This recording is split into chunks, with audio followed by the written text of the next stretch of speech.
নমস্কার বন্ধুরা, সবাইকে শুভ জন্মাষ্টমীর শুভেচ্ছা রইল। তো আপনারা সবাই কেমন আছেন? আশা করছি সবাই তো ভালোই আছেন রাধা মাধবের কৃপায়। আজকে আমার গোপাল সোনার জন্মাষ্টমী, তো আমরা একটু আয়োজন করেছি গোপালের জন্য। এই আমার বর, এই যে কর্তা মশাই বসে গেছেন ফল কাটতে, দিদি জামাইবাবু এমবি লাইফস্টাইলের, আমার বাবা। বন্ধুরা, এদিকে আমাদের রান্না বসিয়ে দিয়েছে, খিচুড়ি হয়ে গেছে ভোগের জন্য, আর এই পনির বানাবে আলু, সেখানে শাক ভাজা, পটল ভাজা, আলু ভাজা সব কিছু বানিয়ে রেখেছে। আর এদিকে আমি তালের বড়াগুলি বানিয়ে নিচ্ছি, ফুলরিগুলি পূজার জন্য, ঠাকুরকে দেওয়ার জন্য। ওইদিকে দিদি ভোগের রান্নার করছে, আর আমি এদিকে এগুলি বানিয়ে নিচ্ছি, তাহলে তাড়াতাড়ি হয়ে যাবে। দুই দিকে দুইজনে করে নিলে, সেই জন্য আমি রান্নাঘরে বসিয়ে দিলাম। আমাদের ভোগ রান্না হয়ে গেছে, পায়েস, সুজি, লুচি, নারকেলের লাড্ডু, খই, ওইদিকে ভাজা, শাক ভাজা, আর বেগুন, আলু, মিষ্টি কুমড়া সব কিছুর ভাজা। এদিকে একটা নিরামিষ সবজি, লেবু, এটা খইয়ের উখড়া না, লেবু কেটে রেখেছে। আর এদিকে আছে দই মিষ্টি যা লাগে। আর এই যে খিচুড়ি বুক রান্না হয়েছে, আর ভাত রান্না হয়েছে। ভাতের বুকটা এখন সব রেডি করব। আর এই যে আমার রাধা মাধব, আমরা বাজার করতে গিয়েছিলাম, আপনাদের সঙ্গে শেয়ার করেছিলাম। তো ওই যে ফাইনালি আমার রাধা মাধবকে সাজিয়ে দিলাম। কেমন হয়েছে বন্ধুরা বলুন?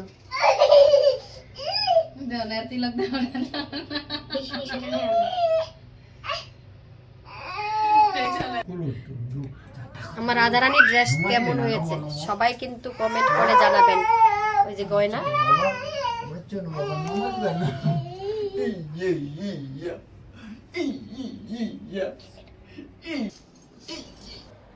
তো বন্ধুরা এদিকে যে আমাদের রান্নাও হয়ে গেছে। এখন আমরা ভোগ সাজিয়ে নিচ্ছি। রাজভোগ যেটা দেব সেটা একসঙ্গে সব দিয়ে নিয়েছি। বাটিতে বাটিতে ভাগে ভাগে দেওয়া হয়নি, একসঙ্গে দিয়ে দিয়েছি। বাবা বলেছে এইভাবেই নাকি দিতে হয়। আর এদিকে আমার গোপাল সোনাকে স্নান করানোর জন্য সবাই রেডি হয়ে গেছে। 108টা তুলসী পাতা লাগে, তুলসী পাতা দিয়ে আর শঙ্কর জল দিয়ে স্নান করাতে হয়, পঞ্চামৃত দিয়ে। তো এইদিকে আমার গোপাল সোনার স্নানও হয়ে গেছে, সবারই স্নান হয়ে গেছে, রেডিও হয়ে বসে গেছে। আর এদিকে আমাদের সব ভোগ রেডি হয়ে গেছে। এই দেখুন আমার মেয়ে এখানে সাজিয়েছে সুন্দর করে। তো বন্ধুরা, আমাদের তো এখন সবাই অঞ্জলি দেওয়ার জন্য বসে গেছি। কি সুন্দর করে অরিজিনাল মিউজিক দেওয়া হয়েছিল, বাবা মন্ত্র পাঠ করছিল, সবগুলি উঠিয়েছিলাম। কিন্তু একটা ভুলের জন্য এইগুলি আর দিতে পারলাম না অরিজিনাল সাউন্ডটা, কারণ আমাদের পাশের রুমে আবার কৃষ্ণ শতনামটা মেয়ে টিভিতে চালিয়ে রেখেছিল, তখন সেই টিভির ভলিউমটা আসছিল, তো সেই জন্য এটা দেওয়াটা ঠিক হবে কি না, সেই জন্য আর অরিজিনাল সাউন্ডটা দিলাম না।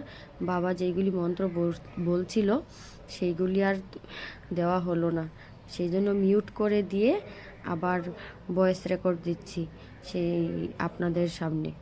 তো বন্ধুরা, এই আমার রাধারানী কি সুন্দর করে তাকিয়ে আছে, রাধা মাধব গোপাল সোনা।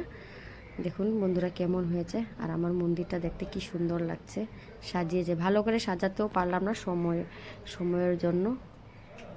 তো বন্ধুরা, আমাদের তো এখন পুজো হয়ে গেল। ওই যে আমার গোপাল সোনা বসে আছে, কি সুন্দর করে তাকিয়ে আছে, দেখুন লাগছে যেমন আমার মোবাইলটার দিকে তাকিয়ে আছে। আর এই যে আমার রাধা মাধব দুইজন। তো বন্ধুরা, আমাদের এখন বাবা ভোগ নিবেদন করবে। আমরা সবাই তো অঞ্জলি দিয়ে নিলাম, এখন আরতি করব সবাই মিলে। আরতি করার পর বাবা ভোগ নিবেদন করবে।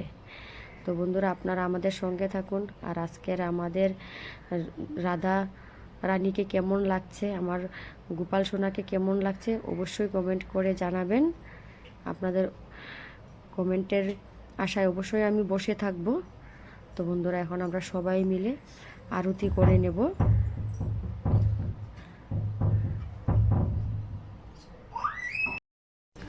তো এই যে বন্ধুরা, এখন আমরা সবাই আরতি করব। এই যে আগে শঙ্খ দিয়ে আরতি করছি। আগে বাবা মা করে নিয়েছে আরতি, তারপর আমরা দুজন করছি, তারপর আবার দিদি জামাইবাবু আছে, সবাই করবে, বাচ্চারাও করবে। তো আমার জায়গাটা খুব ছোট্ট ঠাকুর ঘরে, সেই জন্য একসঙ্গে বসে সবাই করাটা খুব মুশকিল হয়ে যায়, সেজন্য দুজন দুজন করেই করা হচ্ছে। কি করব বন্ধুরা, ঠাকুরে যেমন করে আমাকে জায়গা দিয়েছে সেরকমভাবেই আমি করছি। আর ঠাকুরেরই সব কৃপা, ঠাকুরে যখন কৃপা করবেন, বড় জায়গা দিবেন, তখন হয়তো সব কিছুই ভালো করে মিলিয়ে করতে পারবো, সেটাই আর কি বন্ধুরা। তো যাই হোক, আমার আজকের গোপাল সোনার জন্মাষ্টমী, আমি খুব খুশি। তো সেই আমাদের একটা বছর আমরা বসে থাকি আমার গোপাল সোনার কবে বার্থডে আসবে, জন্মাষ্টমী আসবে, আর আমরা সবাই একসঙ্গে গোপাল সোনার আরতি করব। গোপাল সোনার সঙ্গে আমরা একটা আছে না যে ঠাকুরের সঙ্গেও কিন্তু ফুর্তি করে, তা আমরা সেই দিনটার জন্য বসে থাকি।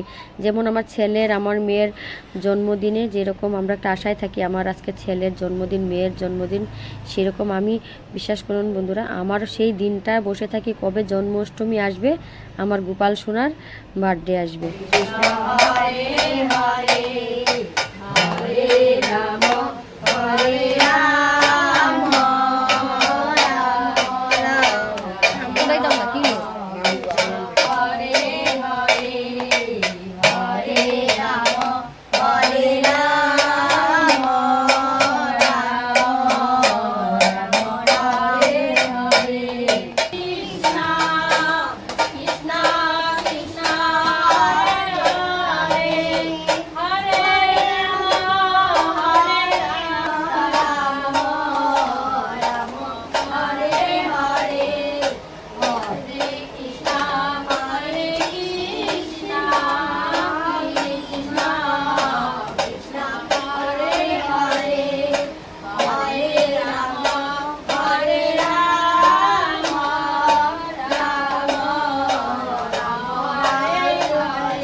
তো বন্ধুরা, আমাদের আরতিও হয়ে গেছে, অঞ্জলিও দিয়ে নিয়েছি। এই দেখো, আমার জামাইবাবু ক্যামেরার সামনে আসবে না, মুখটা লুকিয়ে রাখে, তারপর আবার আসতেই হলো, না আসে যাবে কোথায়। তো আমাদের পুজো হয়ে গেছে, অঞ্জলি দেওয়া হয়ে গেছে সবার। এখন আমরা সবাই একটু ভিডিও করছিলাম, আর এদিকে বাবা ঠাকুর ঘরে ঠাকুরকে প্রসাদ নিবেদন করছিল। তো বন্ধুরা, আমাদের হয়ে গেল জন্মাষ্টমী, এখন বাবা ভোগ নিবেদন করছে। তো একটু পরে ঠাকুরকে ভোগ নিবেদন করার পরে সবাই আমরা প্রসাদ খাবো। আপনারা আমার সঙ্গে থাকুন। আর আজকে ভিডিওটা কেমন হয়েছে সব অবশ্যই আপনারা জানাবেন। আমার মাঝে ওই আমার দিদি, জামাইবাবু, এটা আমার মা, ওই যে আমার মেয়ে, আমার রাজনী, আর আমাদের কর্তা মশাই, বাবা, ও বাবাও চলে আসছে। এই আমরা সবাই, বাবা একটু দিকে